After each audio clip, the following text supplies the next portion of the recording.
Hello everyone, welcome to success with Rai academy. 17 मार्च 2024 के दैनिक जागरण के राष्ट्रीय संस्करण को आज के इस वीडियो में हम डिस्कस करेंगे। तो चलिए वीडियो को स्टार्ट करते हैं। और पहली न्यूज़ है यहाँ पर कि बजा बिगुल बिछी बिसात, यानी कि 2024 के लोकसभा चुनाव की घोषणा हो गई है और ये 7 चरणों में होंगे। निर्वाचन आयोग ने 2024 के महासमर का बिगुल बजा दिया है। इसके साथ ही देश भर में करीब 2.5 महीने तक चलने वाले इस चुनाव महापर्व की शुरुआत हो गई है। लोकसभा की सभी 543 सीटों के लिए 7 चरणों में चुनाव होंगे। पहले चरण का मतदान 19 अप्रैल को होगा, दूसरे चरण का मतदान 26 अप्रैल को, तीसरे चरण का 7 मई को, चौथा चरण 13 मई को, पांचवा चरण 20 मई को, छठा चरण 25 मई को और 7वां चरण 1 जून को होगा। नतीजे 4 जून यानी मंगलवार को आएंगे। लोकसभा चुनाव के साथ ही आंध्र प्रदेश, उड़ीसा, अरुणाचल प्रदेश और सिक्किम में विधानसभा चुनाव का भी ऐलान किया गया है, जो कि पहले, चौथे, छठे और 7वें चरण में कराए जाएंगे। मुख्य चुनाव आयुक्त राजीव कुमार ने सहयोगी चुनाव आयुक्तों ज्ञानेश कुमार और सुखवीर सिंह संधू की मौजूदगी में शनिवार को इस चुनावी महासमर का ऐलान किया। इसी के साथ चुनावी जो अधिसूचना भी जारी हो गई है। उन्होंने इस मौके पर राजनीतिक दलों से पूरी पारदर्शिता के साथ चुनाव कराने का या मर्यादा में जो प्रचार है उसको करने की अपील की है। उन्होंने मतदाताओं से चुनाव में बढ़ चढ़कर हिस्सा लेने की भी अपील की है। लोकसभा चुनाव के साथ ही 13 राज्यों की विधानसभाओं की खाली 26 सीटों के लिए भी उपचुनाव होंगे। इनमें हिमाचल प्रदेश की वे 6 सीटें भी शामिल हैं, जहां हाल ही में 6 विधायकों को पार्टी लाइन के खिलाफ वोटिंग करने के मामले में अयोग्य करार दे दिया गया था। सीईसी ने इस दौरान निष्पक्ष चुनाव से जुड़ी तैयारियों की जानकारी दी और बताया कि उनके सामने फिलहाल 4 बड़ी चुनौतियां हैं। 4M यानी कि मसल्स, मनी और miss information, model code violation, यानी पहला बाहुबल से निपटना, दूसरा चुनाव में धन के इस्तेमाल को रोकना, तीसरी फेक व झूठी सूचनाओं से निपटना और चौथा है आदर्श आचार संहिता का उल्लंघन करने वालों से सख्ती से निपटना। उन्होंने बताया कि आयोग इन चारों चुनौतियों से निपटने के लिए नए नए तरीकों और तकनीकों की मदद ले रहा है। चुनाव में आपराधिक प्रवृत्ति के लोग या बाहुबलियों से निपटने के लिए सभी जिलों के डीएम और एसपी को सख्त निर्देश दिए गए हैं। साथ ही प्रत्येक जिले में इस पर नजर रखने के लिए एक कंट्रोल रूम स्थापित करने के लिए भी कहा गया है, जो 24 घंटे ऐसी सभी गतिविधियों पर नजर रखेगा। नेक्स्ट न्यूज है कि अयोध्या और सीएए के गलत उल्लेख पर पाकिस्तान को दिया कड़ा जवाब। संयुक्त राष्ट्र महासभा में पाकिस्तान द्वारा नकारात्मक अर्थों में अयोध्या के राम मंदिर और हाल ही में लागू नागरिकता संशोधन अधिनियम के उल्लेख का भारत ने कड़ा प्रतिवाद किया है।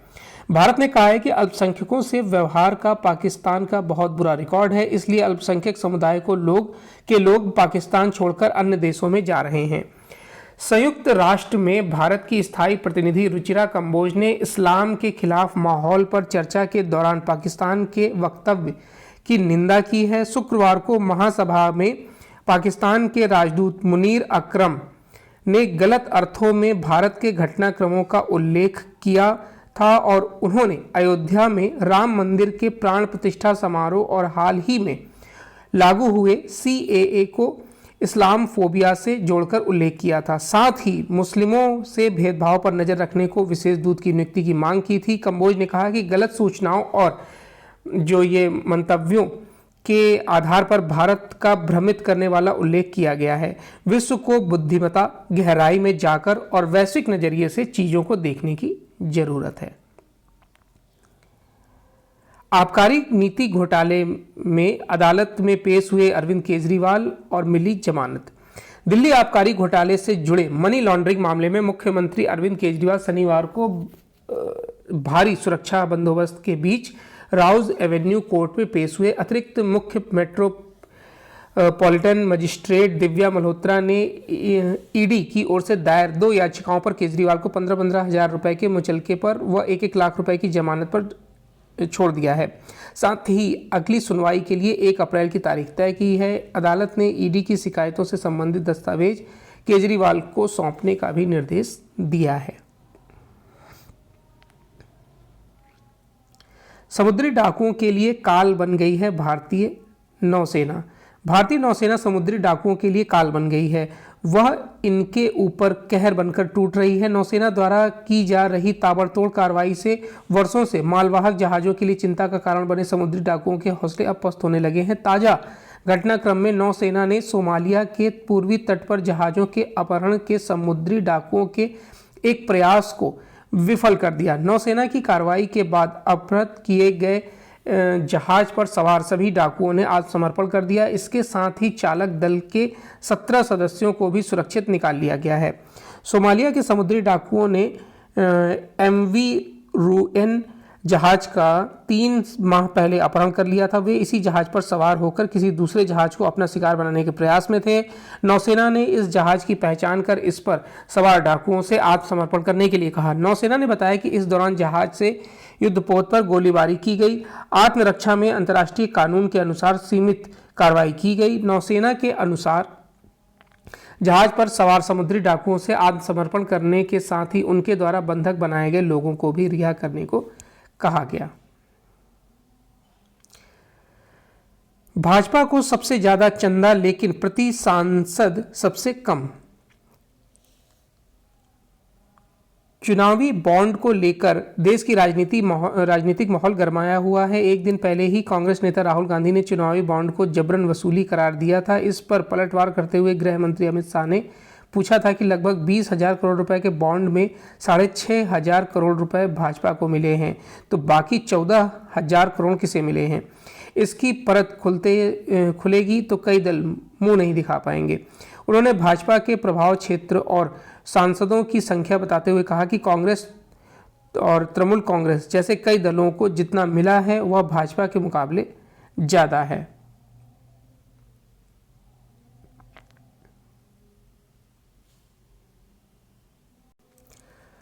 चुनावी बॉन्ड खरीदने वालों में दिग्गज समूहों के नाम नहीं। चुनावी बॉन्ड के जरिए चंदा देने वाली जिन कंपनियों के नाम सामने आए हैं उनमें भारतीय एयरटेल, वेदांता, जिंदल जैसी कुछ बड़ी कंपनियों के नाम जरूर हैं, लेकिन रिलायंस समूह, टाटा समूह, अदानी समूह जैसे दिग्गज समूहों के नाम नहीं हैं। अगर पूंजी बाजार के हिसाब से देखा जाए तो दिग्गज 10 कंपनियों में सिर्फ भारतीय समूह और ITC के नाम ही इस सूची में हैं। बाजार पूंजीकरण के हिसाब से देश की सबसे बड़ी कंपनियां जैसे Reliance, TCS, HDFC, ICICI, Infosys, LIC, Hindustan Lever के नाम नहीं हैं। यह पड़ताल का विषय रहेगा कि बड़े औद्योगिक घरानों ने अपनी कई दूसरी इकाइयों के जरिए चुनावी बॉन्ड खरीदे हैं। इसमें आदित्य बिरला, DLF, RP गोयनका समूह प्रमुख हैं। उन्होंने अपनी कई सहयोगी कंपनियों के जरिए राजनीतिक पार्टियों को चंदा दिया है। SBI की तरफ से चुनाव आयोग को उपलब्ध कराई गई जो सूची है उससे पता चला है कि सूचना प्रौद्योगिकी क्षेत्र में कंपनियां या स्टार्टअप कंपनियां भी इसमें नहीं हैं। भारत में $1 अरब से ज़्यादा मूल्यांकन वाली स्टार्टअप कंपनियों की संख्या 115 करोड़ के करीब पहुंच चुकी है। इसके बावजूद इन कंपनियों ने राजनीतिक दलों से दूरी बना रखी है। नेक्स्ट न्यूज़ है, लोकसभा चुनाव के तुरंत बाद होंगे जम्मू कश्मीर विधानसभा के चुनाव। जम्मू कश्मीर विधानसभा चुनाव में देरी से जुड़े आरोप पर मुख्य चुनाव आयुक्त राजीव कुमार ने साफ कहा कि उनकी ओर से कोई देरी नहीं की जा रही है, बल्कि राज्य के पुनर्गठन के बाद विधानसभा सीटों का नए सिरे से परिसीमन होने के चलते यह देरी हुई है।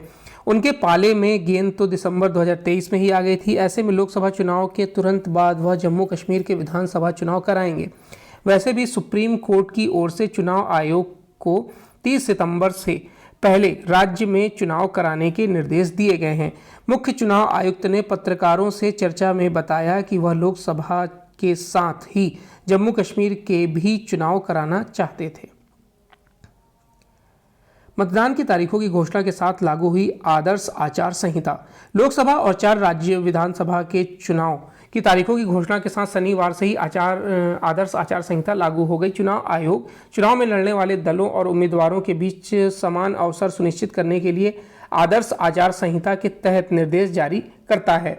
चुनाव आयोग ने राजनीतिक दलों की बैठकों, जुलूसों, मतदान के दिन राजनीतिक दलों और उनके उम्मीदवारों के आचरण, मतदान केंद्र पर्यवेक्षकों, चुनाव घोषणाओं के संबंध में ये दिशा निर्देश जारी किए गए हैं। दिशा निर्देश के अनुसार सभी दलों और उम्मीदवारों को भ्रष्ट आचरण से दूर रहने को कहा गया है। भ्रष्ट आचरण में मतदाताओं को रिश्वत देना, मतदाताओं को डराना, मतदान केंद्रों के 100 मीटर के भीतर प्रचार करना, मतदान समाप्ति के लिए निर्धारित समय के साथ समाप्त होने वाली 48 घंटों की अवधि के दौरान सार्वजनिक बैठक करना शामिल है। दिल्ली सरकार की नई सौर ऊर्जा नीति लागू। दिल्ली सरकार ने सौर ऊर्जा नीति 2024 अधिसूचित कर दी है। इसके लागू होने से न केवल दिल्ली वालों को लाभ होगा बल्कि यहां प्रदूषण कम करने में भी मदद मिलेगी। सोलर पैनल लगवाने वालों को दिल्ली सरकार प्रत्येक यूनिट बिजली उत्पादन पर पैसे देगी। इससे उपभोक्ताओं का बिजली बिल शून्य हो सकेगा और वे अतिरिक्त कमाई भी कर सकेंगे। इस नीति के क्रियान्वयन पर सरकार 570 करोड़ रुपए खर्च करेगी। दिल्ली की ऊर्जा मंत्री आतिशी का कहना है कि मुख्यमंत्री अरविंद केजरीवाल ने 19 जनवरी को नई सौर ऊर्जा नीति की घोषणा की थी। उपराज्यपाल से अनुमति मिलने के बाद इसे लागू कर दिया गया था। दिल्ली में सोलर पैनल लगवाने वाले उपभोक्ताओं को उत्पादन आधारित प्रोत्साहन राशि मिलेगी। ऐसा देश में पहली बार होगा। 3 किलोवाट क्षमता का सोलर पैनल लगवाने वाले घरेलू उपभोक्ता को 3 रुपये प्रति यूनिट और 3 से 10 किलोवाट क्षमता के सोलर पैनल पर 2 रुपये प्रति यूनिट के हिसाब से GBI मिलेगा। व्यावसायिक और औद्योगिक उपभोक्ताओं को 1 रुपये प्रति यूनिट और ग्रुप हाउसिंग समिति और रेजिडेंशियल वेलफेयर एसोसिएशन को 2 रुपये प्रति यूनिट GBI मिलेगा। इससे व्यावसायिक और औद्योगिक उत्पादन जो उपभोक्ता हैं उनका बिल आधा हो सकेगा। 5 वर्षों तक यह लाभ मिलेगा।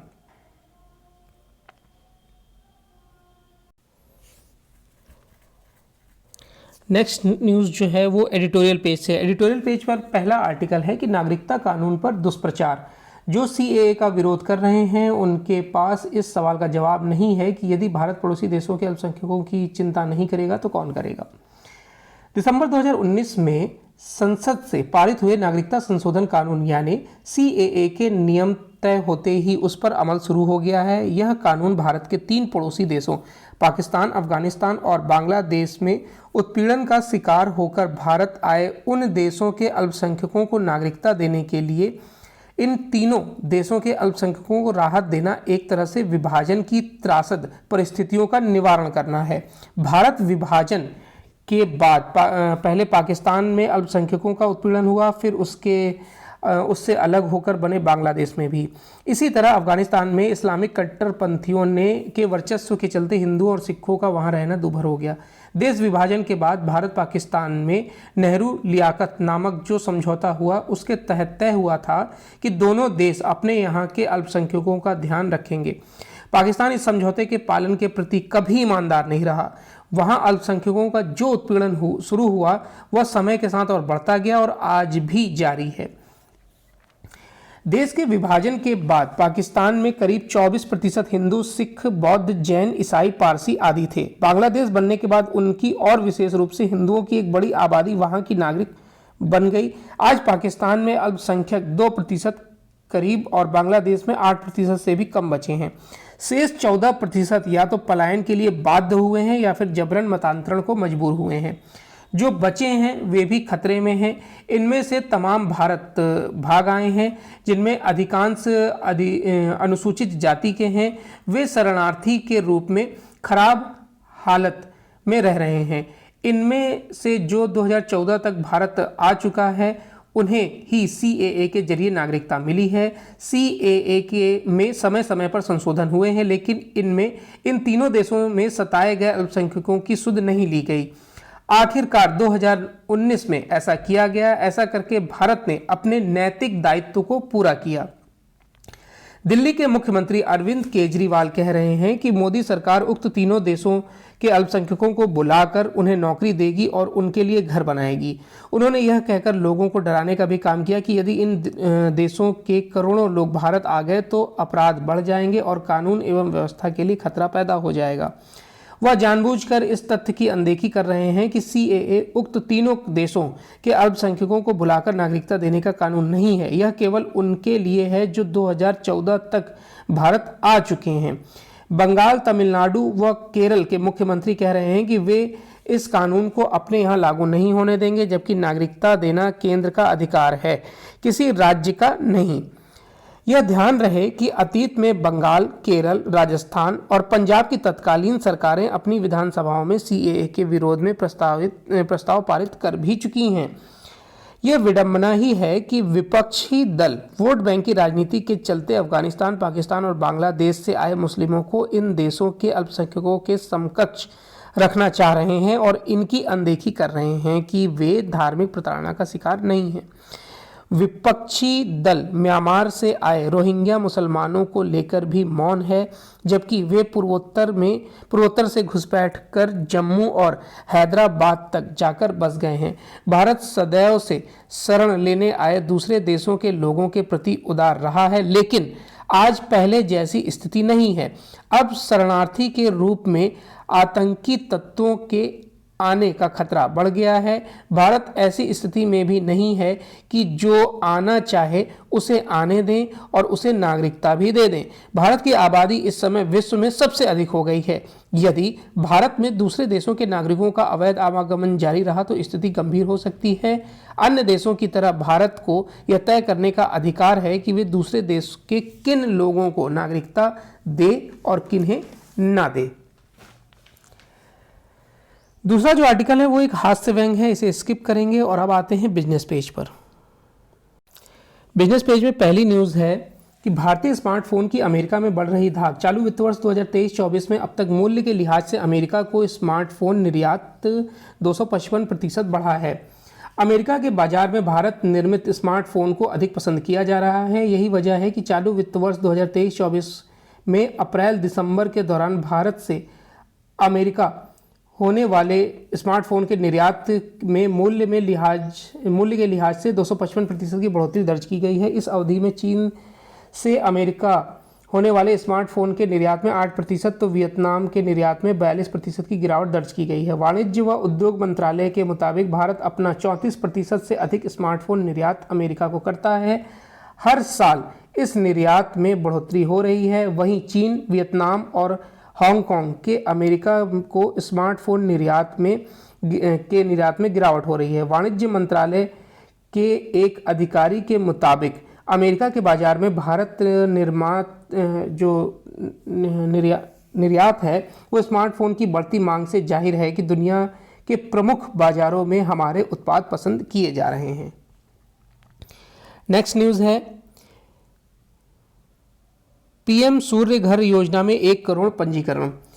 प्रधानमंत्री सूर्य घर योजना को लेकर आम लोगों में जबरदस्त उत्साह देखा जा रहा है। मात्र 1 माह में इस योजना का लाभ उठाने के लिए 1 करोड़ से अधिक लोगों ने अपना पंजीकरण करवा लिया है। शनिवार को प्रधानमंत्री मोदी ने एक्स पर हर्ष व्यक्त करते हुए कहा कि इस योजना के लॉन्च होने के 1 महीने में 1 करोड़ से अधिक परिवारों ने अपना पंजीकरण करा लिया है। देश के सभी हिस्सों से पंजीकरण हो रहे हैं। असम, बिहार, गुजरात, महाराष्ट्र, उड़ीसा, तमिलनाडु और उत्तर प्रदेश में 5 लाख से अधिक पंजीकरण हो चुके हैं। प्रधानमंत्री ने यह भी कहा कि जिन लोगों ने अभी तक पंजीकरण नहीं करवाया है वो भी शीघ्र करा लें। प्रधानमंत्री नरेंद्र मोदी ने इसी वर्ष 13 फरवरी को इस योजना को लॉन्च किया था। 29 फरवरी को कैबिनेट ने योजना को मंजूरी दी थी। यह एक ऐसी योजना है जो हर घर एक घर के 15,000 रुपये बिल बचा सकती है। नेक्स्ट पेज है इंटरनेशनल पेज। रूस में चुनाव के दौरान हमले। रूस में राष्ट्रपति चुनाव के लिए शनिवार को दूसरे दिन भी मतदान की प्रक्रिया जारी रही। रविवार मतदान का अंतिम दिन होगा। 2 दिन में बड़ी संख्या में लोगों ने मतदान किया है। इस चुनाव में राष्ट्रपति व्लादिमीर पुतिन प्रमुख प्रत्याशी हैं और 6 वर्षों के 5वें कार्यकाल के लिए उनके पुनः चुने जाने की उम्मीद है। वैसे दिवंगत विपक्षी नेता एलेक्सी नवली के समर्थक पुतिन का विरोध कर रहे हैं, लेकिन उनका विरोध कमजोर और नेतृत्वहीन है।